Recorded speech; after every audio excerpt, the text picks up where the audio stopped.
Hi everyone, it's Johnny again at Naturally Me. I want to continue my conversation today about family. And once again, I want to tell you that it's so important to begin to build and add on to that, enhance that relationship with family. And there's all shapes, sizes, types of family. So I could be talking, you could have a blended family, you could have, the biological family, you could have a family that you chose and felt because you felt estranged from your own family. But the thing I want to talk about today is whatever family that you have chosen or that you've been given, there is somebody in that family that has impacted you. Can you think of someone who's really impacted your character? Now your mind may go to automatically that person that impacted your family or your character, your upbringing in a very negative way. And I'm asking you for this moment in time, just reflect on that family member who impacted your life, and when you are sad or when you are a little bit disappointed, depressed, you go back to that person or that incident seems to give you a little bit of strength to make it through. For me, it was an uncle who nicknamed me Penny. And that uncle would just show up. Now this uncle was my grandmother's brother-in-law, so he was married to my grandmother's sister. But he had a distinct role in our family, and he didn't care whose child you were in the family. You were his child. And later I began to recognize it. This was what he felt like his mission from God was. He would just show up, and at all the times he seemed to show up, even at a young age, I remember that he would show up if I felt a little bit disregarded or ignored by my grandmother that day. My grandmother raised me for a little bit in my childhood. And he would show up and he'd say, okay, I'm going to take Penny out to the country with us for a while. And I would just love that. Because as we went out to the country, even though there were lots of his grandchildren and lots of his nieces and nephews, that was my time with him. And he would just continue to be the uncle that he was always. He'd sit in his big easy chair and fall asleep, and when he'd fall asleep, I'd sit there and wonder, how can this man, is this a God? Is this, a child thinks all of these things, but my uncle would make me feel so important. They would fix my favorite pie. He would have his wife bake my favorite lemon meringue pie. He would tell me, Penny, you're a penny now, with those big, dark, mysterious eyes and those beautiful white teeth.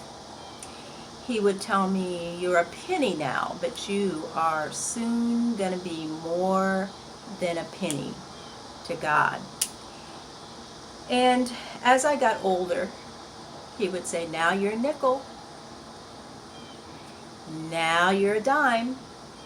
And finally I remember his last words to me were, you're a quarter now, Penny. But it's the conversations that we'd have. He used every opportunity to teach. And I observed him when we'd go to the grocery store. He also had that role with people in our small community where there was no one that was a stranger and everybody knew. This man was going to talk to you about your day. He was going to tell you a story about how your day could get better, or he could connect it to something that made sense to you. And you wouldn't dare walk away because he was a great storyteller. Now, there are times I recall so much throughout my adult life, and he's long been gone from this earth, but there was a lot of everything that I took, a lot of my character, a lot of what he stood for has continued to build my character. Sorry guys. Continued to build my character. And there are things that I recall in my professional life, in my relationships with my children, with my husband, all of those lessons that were just taught incrementally. Sorry, there is a mosquito in here. So these are the things that impact you when we're talking about family, when we're talking about, now this was an uncle that married into our family on my maternal side. So it could be anybody. It could be anybody in your, I'm going to go on and talk about in later episodes, other people that came along in the walks of life.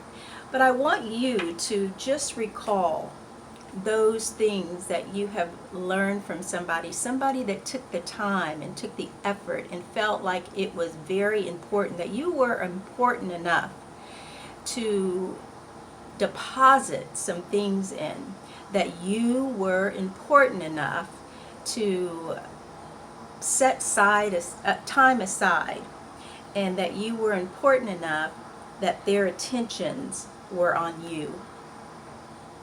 Because those are the things that help carry us through these difficult times that we live in. I often reflect back on, and it might be a little corny, but I do reflect back on this Mr. Rogers. When I was a child, I would be like, I really wasn't attracted to watching him all the time because there were so many other things to be watching, and I just felt like he was just, even then I felt like that was a little corny. But now I see the importance of the things that he was trying to impart to us. And we could sure use some Mr. Rogers right now. Mr. Rogers would always bring a sense of community, a sense of good citizen, a sense of knowing how to treat people, being courteous, kind, and understanding, and all those things, not to a fault of our own, but it just so that we are able then to know how to function in this particular world. We've tried everything else. We have looked everywhere else on how to bring peace to ourselves first, peace to those around us, and to have an impact on these little ones that are coming up. Reflect on who was it that had such an impact on your life. Who was it? It could be definitely just those people that you run into. But I'm saying that some of these impacts that the people are very planned and strategically planted by a greater being than us. And it's through that those difficult times, that we hear those voices, that we hear those things that people say, that those philosophies and those statements come back to us, and those help us make it through. Sometimes just reflecting on those things can help you to make it through a difficult time, through a difficult space. when you are trying to move on. And then I want you to turn that around and say, how are you? How are you impacting someone? How have you first started to impact those that are closest to you? Your grandchildren, your children, of course, your neighbors, your spouse, the people that you work with, if you can. What are the things that you quietly can observe and see how you can reflect and share something that you've learned with people that might possibly make their day a little bit brighter, that might possibly make their life a little bit easier? We don't have a lot to share, but it's the time that you invest. The biggest investment that you can make to somebody is, or in somebody, the biggest investment is just a little bit of your time, just a little bit of your time. And that's what this is all about. This is all about me investing in you, investing in me by watching and hopefully subscribing and commenting, and us discussing at some point some things live. But I'd like for you to continue to reflect on your family, which is a precious gift, and whatever family that is. Even if you are feeling like, now this is not for me because I don't have a family. Well, that may be true. But I want you to know that at this very moment that we're talking, you can adopt me and I can adopt you. Let's communicate. Let's reflect together. Let's impart some information that might impact one another's future. Bye-bye, guys. See you soon.